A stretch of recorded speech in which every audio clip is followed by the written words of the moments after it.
Bate-papo literário. Apoio cultural. Doutora Nayana Sá. O que há de melhor na dermatologia atual e estética? IASIG. Você cidadão do mundo.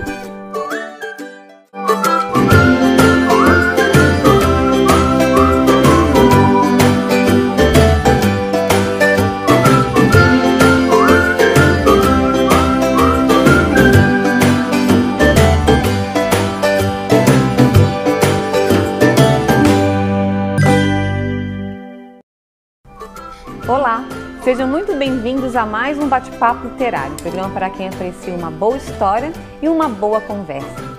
142 anos se passaram desde o dia em que o primeiro grupo de imigrantes italianos atravessou o oceano, partindo de terras distantes para se fixar na colônia Zambuja, no sul de Santa Catarina, em busca de melhores condições de vida. Ao chegarem, perceberam que teriam que construir o território.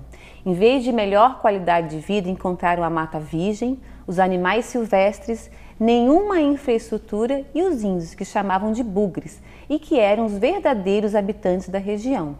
A história acima da primeira colônia de imigração italiana do sul de Santa Catarina é contada por 3 descendentes italianos no livro Colônia a Zambuja.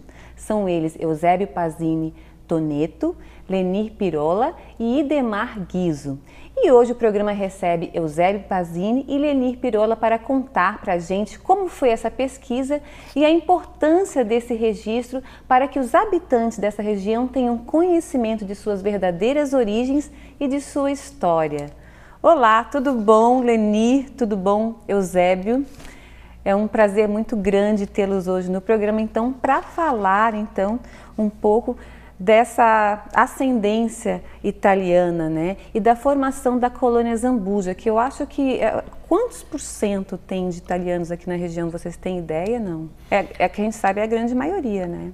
Na realidade, o sul de Santa Catarina, ele é considerado o território que tem a maior população vêneta fora da Itália. Nossa. Então, uma grande maioria da população que reside hoje nesse território tem pelo menos um antepassado que veio da Itália. Antes de nós começarmos a falar do livro, eu queria que vocês contassem um pouquinho da origem de vocês, o que os motivou a escrever o livro. Então, podemos começar pela Lenir?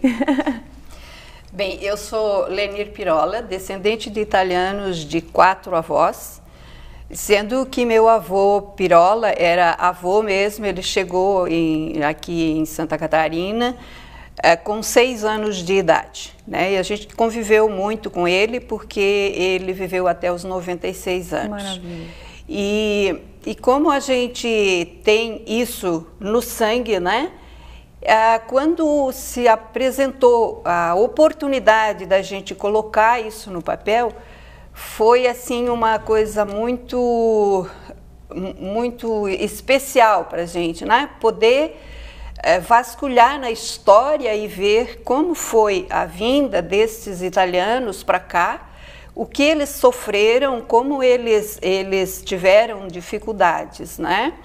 Então, meu bisavô, na realidade, passou pela colônia Zambuja com seus filhos e foi residir depois no Rio Maina, no distrito de Criciúma, onde já havia lá um local, uma área de terra determinada para ele e sua família. Certo. E foi lá que foi de lá. Então, se a minha descendência é essa, né, desses italianos Pirola, né, que vieram eles vieram no ano de 1888, né?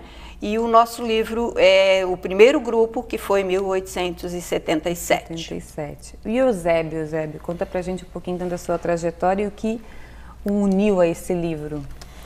Bom, eu também, né, sou descendente de imigrantes italianos. No meu caso, já foram os bisavós que vieram da Itália. E eu nasci em Turvo, né, sendo que os meus avós nasceram em Uruçanga. Certo. Né? E lá em Turvo, então, eu sou filho de agricultores familiares. Então, eu cresci no meio rural. Então, a gente tinha um sistema ainda de produção e de sobreviver baseado, né, na cultura do imigrante italiano. Então, a produção da uva, a produção do vinho, né? E desde pequeno a gente ia visitar os nonos, né? Sim. Principalmente a nona, e a minha nona era a primeira nascida no Brasil. Então eu ficava lá desde pequeno, escutando ela contar aquelas histórias, né? De como foi a vinda deles, o que eles vieram, né? Todo o sofrimento, tudo que passaram, e aquilo me chamava muita atenção. E principalmente quando ela falava, assim, a gente sentia, né? Quando ela falava de Azambuja, né? Então eles tinham um sentimento muito forte por Azambuja, que foi o local que acolheu, né? Esses imigrantes. Os primeiros imigrantes. Né? E muito cedo eu saí, então, né? Eu fui fazer técnico em agropecuária em Camboriú, né? Então lá eu fiz o técnico em agropecuária, eu fiz o técnico em meio ambiente, e voltei para o sul e acabei vindo para Tubarão trabalhar aqui. Então trabalhei em algumas empresas, né? Trabalhei aqui na Copagro, né? Cooperativa Agropecuária Tubarão, mas sempre na área da agricultura, né? Sempre voltado à parte do agronegócio, né? Fiz o concurso para a EPAGRE, passei, trabalhei em várias regiões, inclusive lá em São Martinho, tive o contato com o turismo, onde eu decidi fazer o curso de bacharel em turismo, aqui na Unisul, né? E aquilo começou a envolver cada vez mais a parte da cultura, né? Porque Sim. O turismo com o agronegócio está muito forte, essa questão da cultura.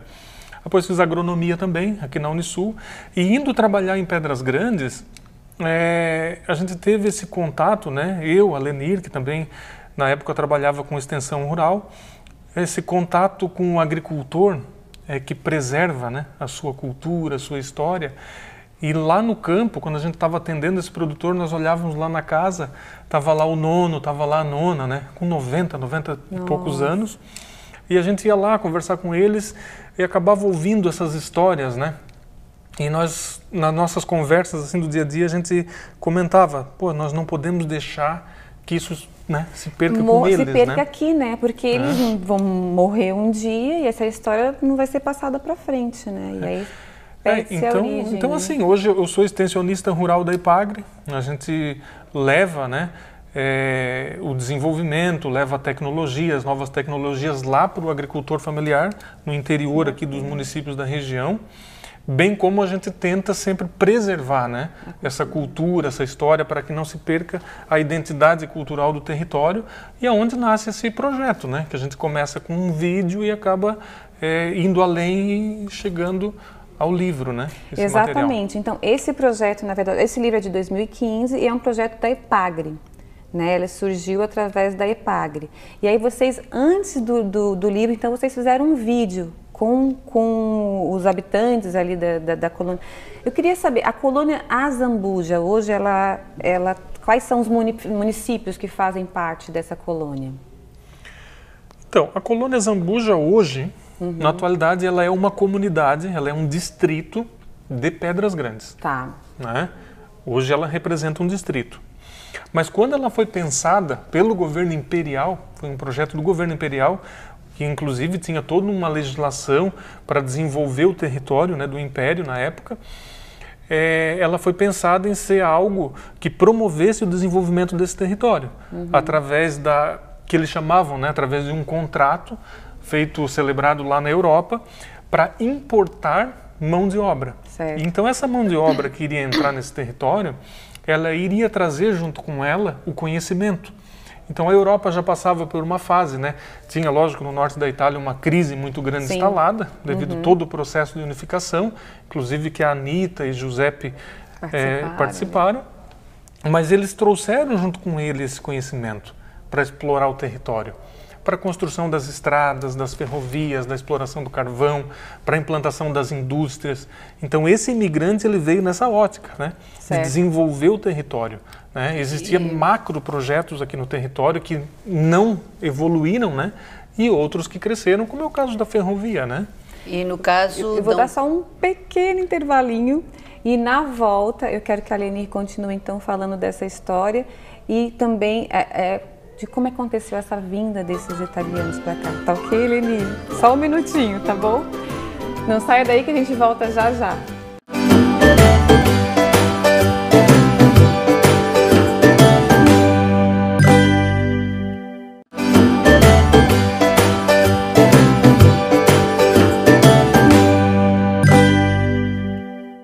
Olá, Estamos de volta e no bate-papo literário de hoje recebemos os escritores Eusébio Pazini Toneto e Lenir Pirola, que vieram falar do seu livro Colônia Azambuja, que conta a história da chegada do primeiro grupo de imigrantes italianos no sul de Santa Catarina há 142 anos e do processo de desenvolvimento da região de Azambuja. Mas antes de continuarmos o nosso bate-papo, eu quero falar do IASG, onde você aprende vários idiomas de uma maneira fácil e divertida. E agora no IASG você tem um programa totalmente novo, onde a tecnologia digital está associada ao ensino dentro e fora da sala de aula, trazendo maior mobilidade, flexibilidade e rapidez ao seu aprendizado. Usando tablet, celular, iPod e outros aparelhos digitais, você tem acesso a uma variedade de materiais e pode escolher o que mais se identifica. Está esperando o que para fazer sua matrícula? Vá logo para a escola que faz você se conectar com o mundo. Vá para o IASG. Leni, voltando então contigo, que você ia começar a falar então sobre o projeto em si. Conta pra gente como é que foi esse projeto. Bem, no período que, hoje eu já não estou mais na IPAGRE, mas eu trabalhei na IPAGRE durante muitos anos, eu coordenava um projeto que a empresa trabalhava com projetos. Certo. E o projeto, ele tinha como título, né, o turismo rural na agricultura familiar. E neste turismo rural, o que nós buscávamos? Justamente, buscávamos entender, principalmente a cultura da região, dentro da cultura, tudo aquilo que a família rural, da qual eu também sou descendente, né, cultivava, praticava e realmente preservava a sua história. Então, dentro desse projeto, nós planejamos fazer um documentário sobre as famílias, principalmente as pessoas mais idosas que estavam vivendo ainda na colônia Azambuja, para que nos contassem a história de vida deles, né, e como foi, né, como eles ainda lembravam dos avós, dos pais que tinham vindo da Itália direto para essa colônia nos anos de 70, 80, 90, quando ocorreu uma grande imigração, né, sim, 1870, 1890, no século XIX, né? Então, a colônia Azambuja foi pensada, inclusive Dom Pedro, ele havia projetado para ser a melhor colônia do Brasil, né? Então ela tinha toda uma infraestrutura e ela foi projetada para que realmente ela proporcionasse o desenvolvimento desta região sul, né? Então, quando nós fizemos o documentário, nas nossas conversas, nas nossas discussões, principalmente junto ao professor Idemar, que ele é professor da Unibave, a Unibave foi parceira nesse trabalho também, especialmente na pessoa do Idemar, e foi lá que nós pesquisamos toda a documentação, porque a documentação da colônia Azambuja hoje está no museu realmente da Unibave em Orleans, né, do qual o Idemar é um dos coordenadores. E foi lá então que nós encontramos toda a história que fez com que a gente colocasse nesse livro e a gente pudesse editá-lo. Então, dentro do projeto que eu trabalhei, primeiro a gente fez a projeção do documentário e depois do livro. Então, quer dizer assim, a IPAGRE participou porque foi realmente planejado. Veio da base, veio uma necessidade que nós tínhamos de mostrar realmente e de deixar registrado a história das famílias da colônia Azambuja e desta região como um todo. Vamos falar um pouquinho então da história, né, da vinda desses imigrantes para cá. Porque, na verdade, eles tinham uma expectativa, né, de chegar aqui e ter ali o seu pedaço de terra para poder plantar já com uma casa e tal, para poder realmente ali se estabelecer com seus familiares, né? E não foi bem o que aconteceu, na verdade, né? Foi uma luta bem forte, né, dos primeiros imigrantes para cá. Como é que foi? Conta pra gente um pouquinho, Zé. Bom, começa então com a questão desse imigrante que estava passando por grande necessidade lá no norte da Itália, principalmente na região do Vêneto, né? É interessante frisar que a Itália ainda era muito jovem como nação, né? Ela tinha recém passado pelo processo de unificação. E esse imigrante, ele para ele parar aqui no sul de Santa Catarina, ele teve que atravessar toda a Europa para embarcar no Porto do Havre, na França, no navio Rivadavia, e encarar toda essa viagem, né? Então foram 291 imigrantes, né? Que atravessaram o oceano, então morreram muitas crianças, né? Era mais de 30 dias, tem aquela música? Isso, 36 dias. Isso, famosa música da imigração, né? Italiana. E então esse imigrante, quando chegou no Rio de Janeiro, ele teve que ficar lá no cais, aguardando o novo vapor para trazer eles até Desterro. Então eles chegaram no dia 10 de abril de 1877 lá no Rio de Janeiro, onde eles embarcaram no vapor Rio de Janeiro até Desterro. Só que Desterro não estava preparada para receber imigrantes. Então não existia pousada, não existia acomodações, e eles ficaram vários dias ao relento, ali no cais, aguardando embarcações menores. Isso, quase 300 pessoas, vamos dizer assim. Isso, 291 imigrantes. Meu Deus. Então já tinham morrido crianças, existiam idosos, mulheres grávidas, né? Cansados da viagem, né? Mas com esperança de encontrar esse local tão prometido, né? Claro. Como foi vendido para eles lá na Itália, né? Então ali no porto do Desterro, atual Florianópolis, eles aguardaram essas embarcações menores que possibilitassem entrar na Barra de Laguna, pois embarcações maiores não entravam. Então chegaram em Laguna, ali eles foram baldeados novamente para embarcações menores ainda, puxada a corda ou a remo, que conseguisse subir o Rio Tubarão. Então eles chegaram no Porto dos Morrinhos, ali onde nasceu Anita Garibaldi, ali tinha um porto, né, no antigo Rio Tubarão, que hoje é conhecido como Rio Morto. Então ali eles desceram. Segundo Amadil Vitoretti, em conversas que eu tive com ele, eles desembarcavam lá e não aqui, porque eles queriam evitar esse monte de gente, esses italianos gritando, né, e sou muito falador, e pessoas diferentes, outra cultura, esse choque cultural que eles iam ter com o povo aqui do Tubarão. Então eles saíam lá dos morrinhos por trás, onde a gente conhece hoje por Congonha, né, e saíam aqui na Pedreira, próximo ao túnel aqui, né, do Morro do Formigão, e ali eles aguardaram nos barracões dos antigos tropeiros, do caminho do tropeiro que vinha de Lages. A gente conta essa história no livro, né? Ali eles ficaram do dia 16 de abril e só foram chegar na sede da colônia Zambuja no dia 28 de abril. Gente, é muito sofrimento. Né? Então assim, você imagina, mulheres grávidas, crianças, idosos, sem ter banheiros, onde você dormir, ter dormitórios, roupa para colocar, comida feita ali no local. Então isso a gente já começa a ter uma ideia do que foi a saga, né? Aquilo que eles enfrentaram. Imigrantes que vieram posteriormente já pegavam o trem, né, da Ferrovia Teresa Cristina, iam até Pedras Grandes, ali eles iam já porque já existiam estradas.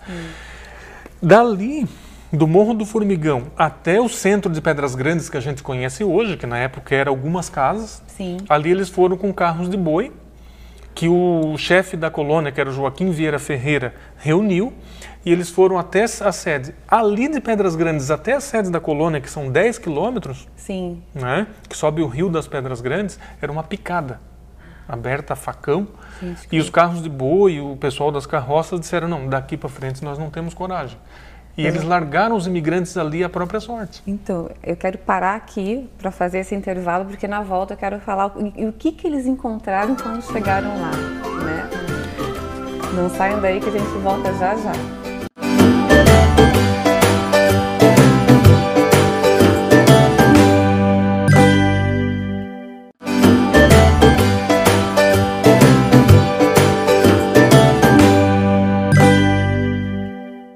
Olá, estamos de volta e no bate-papo literário de hoje recebemos os escritores Eusébio Pazini Toneto e Lenir Pirola, que vieram falar do seu livro Colônia Azambuja, que conta a história da chegada do primeiro grupo de imigrantes italianos no sul de Santa Catarina, há 142 anos, e do processo de desenvolvimento da região de Azambuja. Eusébio, você terminou então o bloco anterior falando então da chegada deles na colônia Azambuja, né? No meio de mato, picado ali, e aí o carro de boi falou, daqui para frente não tem como mais levar vocês. Isso, então assim, ali de Pedras Grandes, hoje Pedras Grandes, na época um vilarejo que estava às margens do Rio Tubarão e também no caminho que ligava Laguna a Lages. Sim. Né? Então era um caminho já um pouco melhor. Que passavam os tropeiros e tal. Mas que mesmo assim eles tinham que, não existia pontes, né? Eles passavam por dentro dos rios. Né?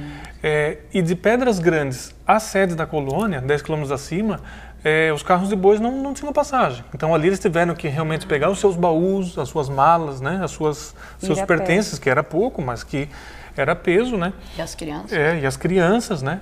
Até chegar à sede. Chegando na sede da colônia, a Zambuja, onde hoje é a comunidade da Zambuja, existia apenas alguns barracões cobertos de palha, né, onde eles ficaram alojados durante dias ou até mesmo meses até serem levados aos seus lotes. E o que seriam esses lotes? Que eles compraram e pagaram. Não foi terra de graça. Sim. Né? Como muitos pensam, né, que os italianos ganharam terras. Não, eles compraram e pagaram. Chegaram nesse terreno, era apenas uma área demarcada de mata nativa. Da Mata Atlântica, uma floresta virgem, densa, repleta por animais que eles não conheciam, por plantas que eles não conheciam, e ali começou a história. E é importante frisar que o território da colônia Zambuja ele estava dentro do município de Tubarão, que se emancipa em 1870, né, de Laguna. Foi implantado em 77, então um município jovem, mas que tinha grandes projetos. Então ela ia, através de desse projeto que visava ligar o Rio Tubarão com o Rio Araranguá, pois era conhecido que as terras do Vale do Araranguá eram melhores, mais planas, mais férteis, né? Então eles começaram a construir uma estrada de rodagem nesse núcleo que eram terras devolutas, pertencentes ao município de Tubarão, margeando os rios. Então, surge a sede da colônia, onde hoje é o distrito da Zambuja. Pouco mais à frente, o primeiro núcleo da colônia Zambuja, que hoje é o que a gente conhece por Uruçanga. O segundo núcleo da colônia, que é Cocal. E o terceiro, que é Criciúma. Criciúma, como era conhecido, né, devido àquela grama que cresce muito lá, né, aquele capim. Então, para ter uma ideia, Criciúma estava dentro de todo esse território que era a colônia Zambuja. Até Criciúma, então. Né? Aí depois aqui o núcleo Presidente Rocha, conhecido também como Quadro, que hoje a gente conhece como 13 de Maio, era mais um núcleo de Zambuja. Então todo esse projeto visava trazer esse imigrante para explorar o território. Pois na época, quem detinha o carvão de pedra, a indústria toda era vapor, né? Os navios, né? Então aqui na nossa região tinha. E esse imigrante veio para quê? Construir as estradas, as ferrovias, explorar esse carvão e ainda desbravar, desmatar e produzir alimentos. Produzir os alimentos, né? E aí a cultura deles foi sendo desenvolvida aqui e se adaptando, né? Então hoje a gente tem, inclusive temos capítulo no livro que fala de como é que está hoje, né? Como é que está hoje? E um ponto de hoje que eu posso frisar é que nós temos a produção de uva. E dentro da produção de uvas, nós temos uma uva em específico, que é a uva Goethe, que ela é única. No entanto, que ela detém a primeira indicação geográfica. Só tem nessa região. Só é produzida aqui. E ela é protegida através de uma indicação geográfica, né? E esse vinho é único, ele já atingiu um auge. Se tu for ver hoje o território, tecnicamente ele não teria muitas condições, né, agronomicamente, de produzir uva. Né? Nós temos um clima não muito favorável, então uvas viníferas não se adaptam, mas eles encontraram uma híbrida, né, que se adaptou no território e através da cultura deles, né, ela se tornou uma uva hoje e um vinho únicos, né, devido a essa cultura, como N outros exemplos, né, que a Lenir eu acho que pode citar melhor, né, na questão da gastronomia, né, na questão de outros hábitos. Assim, né?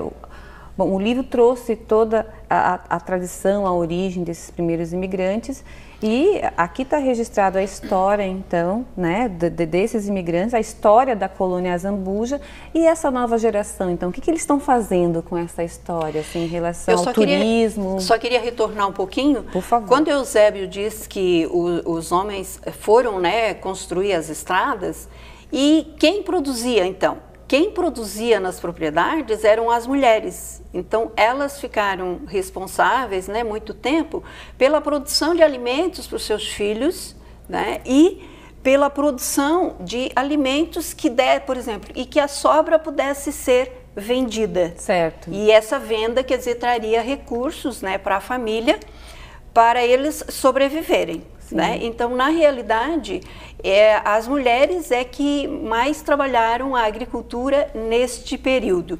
E foram elas, então, que também preparavam os alimentos. E como que elas preparavam? Quer dizer, aquilo que elas trouxeram na bagagem lá da Itália. Uhum. Muitas coisas, muitas variedades do que elas produziam na Itália não se produzia aqui. Então elas foram criativas. O que dava para produzir e o que dava para preparar com o que elas produziam aqui. Certo. Elas vieram de uma, quer dizer, eles vieram de uma região que ficava coberta de neve 4, 5 meses do ano.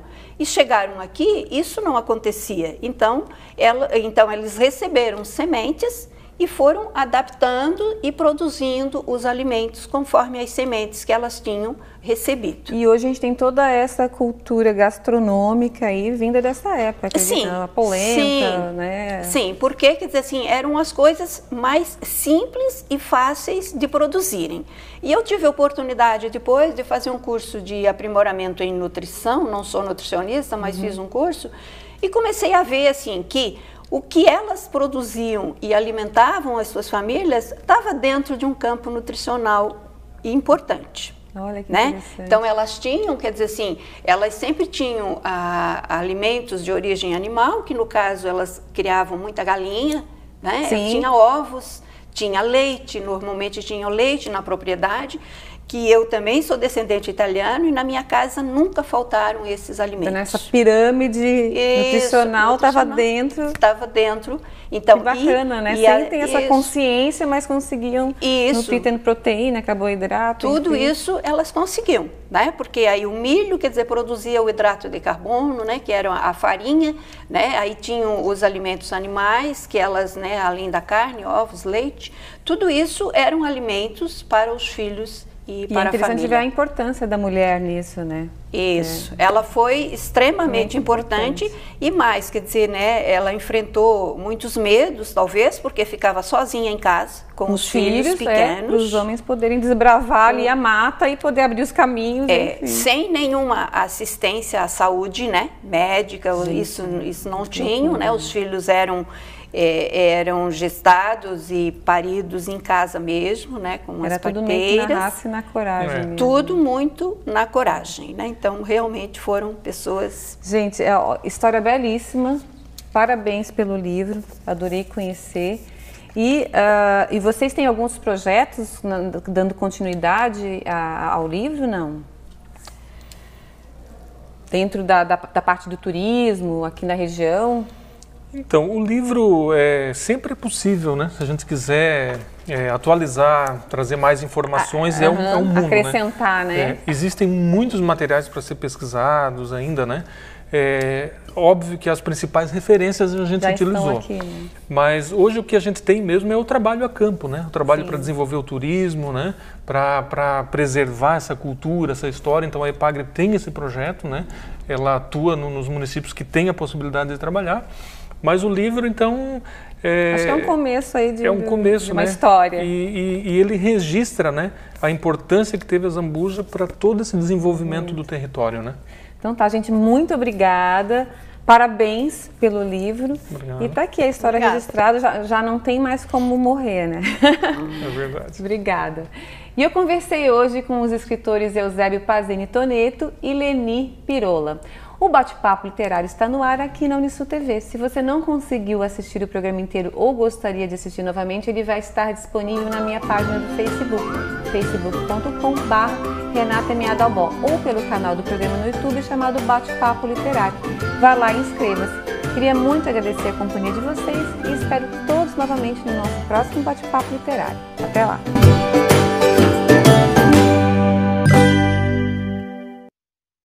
Bate-Papo Literário. Apoio Cultural.